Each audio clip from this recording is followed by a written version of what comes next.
Hey, puppy trades. I wanted to do a bit where I act like some guy who is, whoopsie. Oh, whoopsie.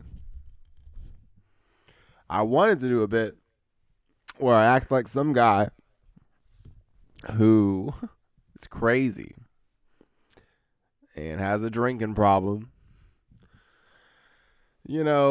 Smokes a little ganja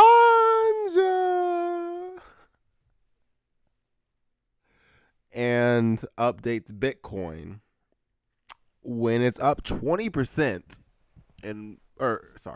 Bitcoin isn't up 20% in one day. An ETF that I'm invested in called BITO is up 20% in one day. So I wanted to act like I had some, type of mental illness that made me think posting about Bitcoin on a day where it's up 20% in 24 hours, was an idea that I thought was a good idea. So, that's the role I'm going to play in this video. We look at the long-term chart of Bitcoin. There might be a reason for a bull like me to get a little chipsy. You know what I mean? But I don't think I have beer goggles right now. I think this is 1, 2, 3, 4, 5 waves up and an ABC correction on the long-term chart. And this is a very volatile growth ticker, right? High beta, high implied volatility. So this is kind of what's expected for a wave 2. 1, 2, 3, 4, 5 waves up, and then a very dramatic bag holder wave 2 correction, ending between the 61.8 to 78.6% retracement of wave 1. And just to be clear, I have this wave 1 starting. Where do I have this wave 1 starting? 172.45. Where the hell did I get that number from? I think it's this. Yeah. So from this low, January 2015, to this high, big dramatic wave 1. Wave 2 of the 61.8 to 78.6% retracement. Ethereum. And this impromptu kind of bit was really for the shorter term counts, right? Because this is actually pretty reasonable in the long term. This is 1, 2, 3, 4, 5 waves up, and an ABC correction for Ethereum, where the length of wave A placed at the wave B high is where wave C ends at exactly the 78.6% retracement. We have a wave 1 and a wave 2 formed from this low, and then a large wave 3 of wave 3 can begin.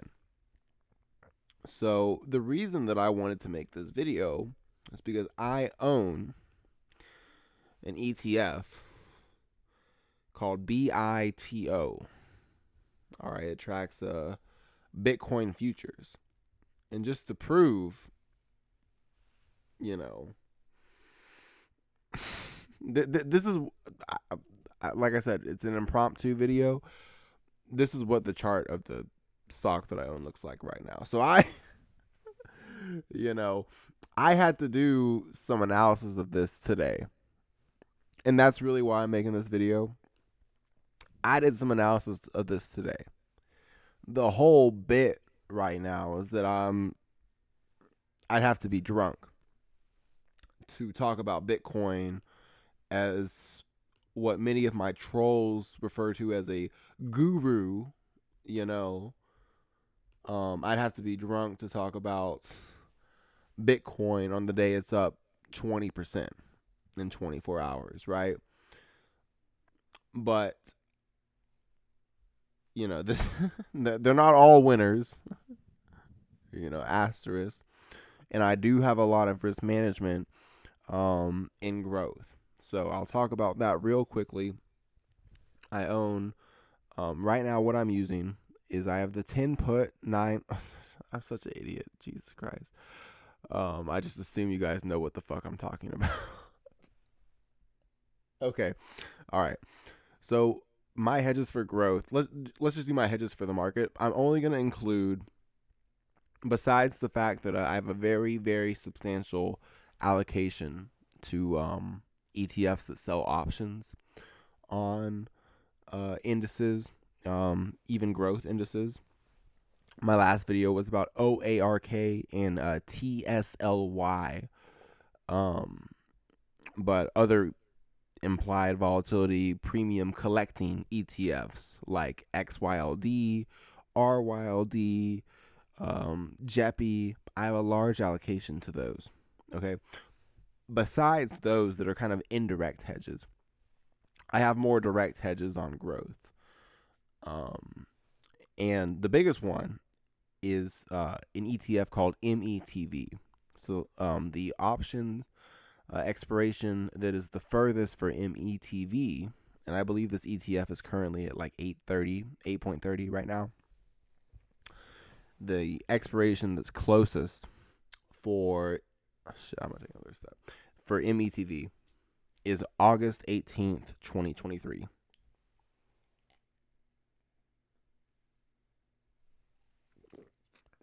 The 11 put 10 call pair, which is called a guts when both of those options are in the money, is the biggest hedge I have right now for growth in tech.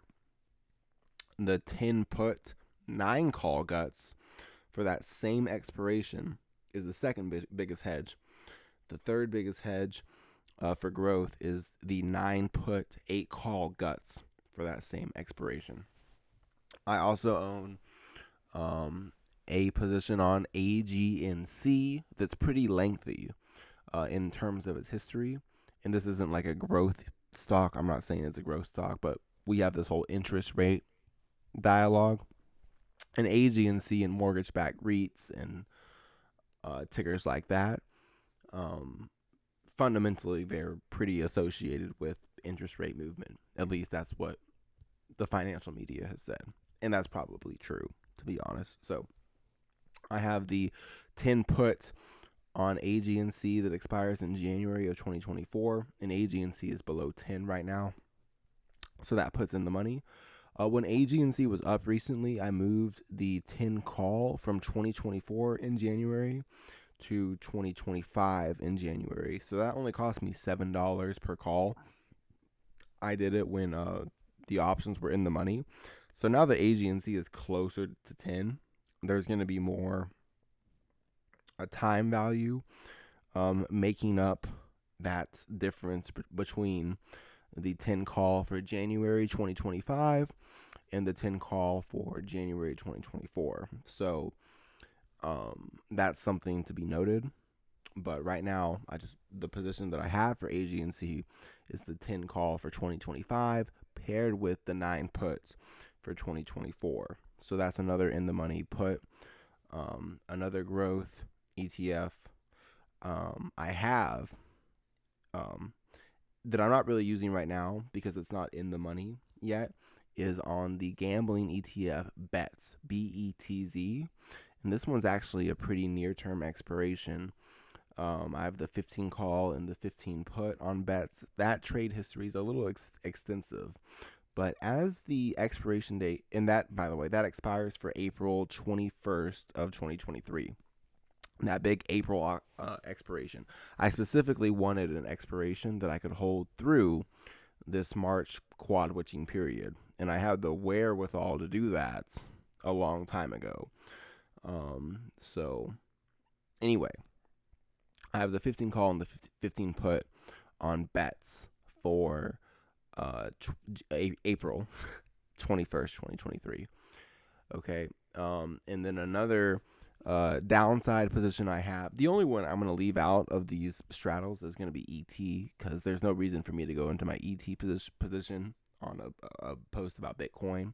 I have the AT&T 19 straddle for June of 2023. I have the 22 call for 2024 paired with the 2025 of June 20 puts for AT&T. So that's a position I've gone into before. And then as far as growth ETFs go, I think that's it. So I wanted to just give, there's another one I bought recently. I bought the 15 call and the 15 put on a ticker called SH, which tracks the inverse of the S&P 500. So I bought the 15 call and the 15 put on that ETF when it was around 16 point something, 16.07, 16.05.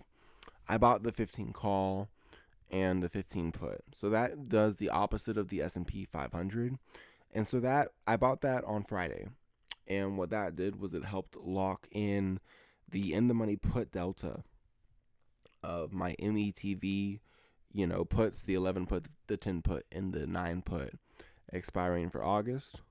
And also the moneyness of the AG&C put indirectly, and also the AT&T put positions indirectly as well. So anyway, that with a substantial allocation to ETFs that collects option premium, particularly on stocks and ETFs with higher implied volatility like the Russell 2000, the NASDAQ, growth ETFs, as well as the baseline S&P 500, is how I'm helping to indirectly hedge for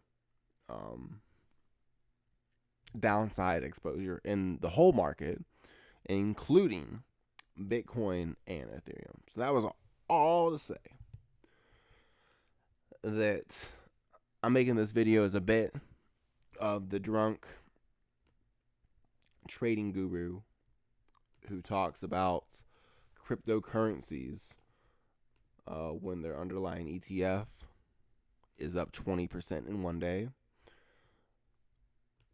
But I have a lot of exposure to be wrong. Okay, we might get into the market in a little bit. But just what I'm doing for Bitcoin live is that I think that this ETF, BITO, formed an Elliott Wave impulse from this low. So it's very important to remember that in Elliott Wave, there are fractals, right? It's fractal in nature. So this is a daily chart, right? This is the 9-month chart, right? It's a daily chart. So it's got a daily chart target, right? This is the weekly chart, which for this ETF, since it's new, is also pretty much the monthly chart. So that's got a long-term target, okay?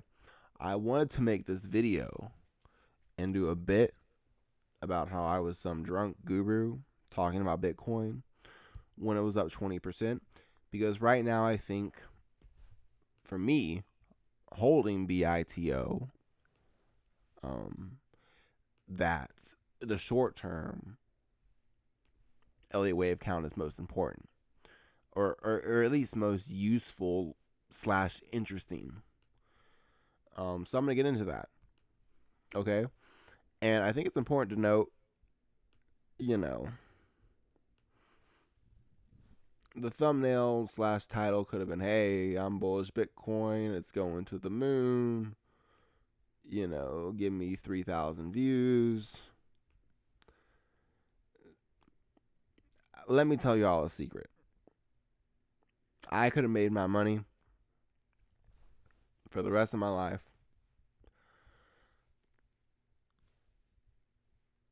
selling subscriptions on the stock market. And I know that because I've seen people who do it who are so much worse than me, and you can be average at this shit. You can be average at this shit and make money selling subscriptions. I'm just thinking bigger than that. My market isn't people who want to get rich quick, investing in volatile securities or gossiping about, the NASDAQ and how it's going to react to Jerome Powell. My market is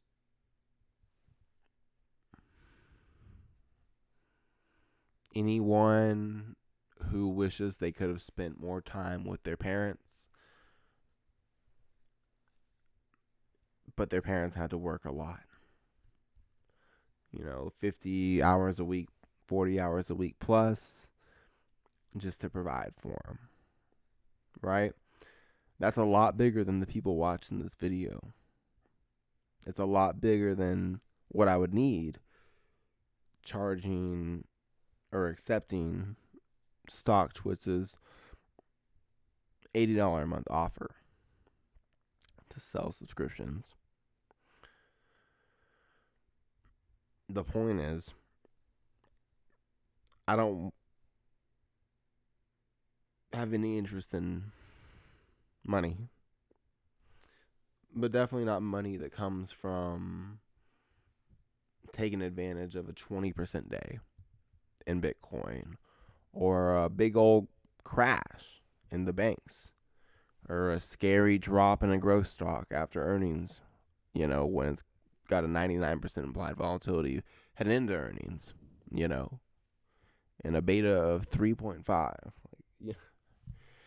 I understand that gets more views. That's if I wanted to make a living posting on StockTwits and FinTwit, that would have been the smarter move. That wasn't my goal. My goal was to prove it could be organic. It could be real. It didn't take special knowledge. It didn't take being in the know. Right?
So if we look at BITO, I think we got 1, 2, 3, 4, 5 waves up from this low. If we look at the relative strength index, we got 1, 2, 3, wave 3 with a higher high on the RSI, a wave 4, and a wave 5 that ends with momentum divergence. That's a pretty textbook 1, 2, 3, 4, 5 waves impulse and an ABC correction at the 50 to 61.8% retracement. If I take the 161.8% extension of wave 1, we get a nice number of 19.69, which currently is about a 25-30% upside target for Bitcoin in the short term. Now, I hesitate to talk about what I think Bitcoin can do in the short term, especially since the genuine invalidation is a low that's pretty far away of 12.06. But that's how I'm trading it in the short term. That's in the pretty short term. Then we, from an Elliott Wave perspective, would look for a shallow wave 4 and then a wave 5 higher. So that would be, even higher than, 25-30% upside. And that technically would still be a short-term wave count. Now we look at Ethereum. 1, 2, 3, 4, 5 waves up. Large wave 1. ABC wave 2 at the 78.6% fib. From this low, another wave 1 and another wave 2. So above this kind of short-term wave 2 low, 1,077, we can see a large wave 3 begin and a short-term wave 3 begin. If we look at the NASDAQ, a little growthy, not too different of a message. Now, for the NASDAQ and Microsoft, similar idea. From the 2018 low, 1 to wave 3, and an ABC wave 4 that retests the wave 1 high. So for the NASDAQ, if it's above 254.26, this is a wave 1 and a wave 2 that developed.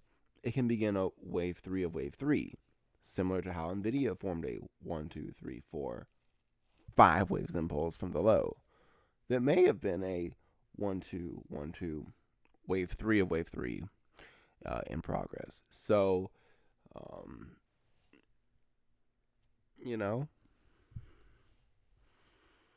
that's the risk reward for the Qs. The S&P 500 a little less clean, little tighter, but in the big picture, similar idea. If this daily low was broken, I don't think it'd be a sin to say that was possibly a wave 1 and a wave 2. We could see wave 3 of wave 3 begin. Now, I said I'd have to be drunk to talk about the Bitcoin daily chart. On a day it's up 20%.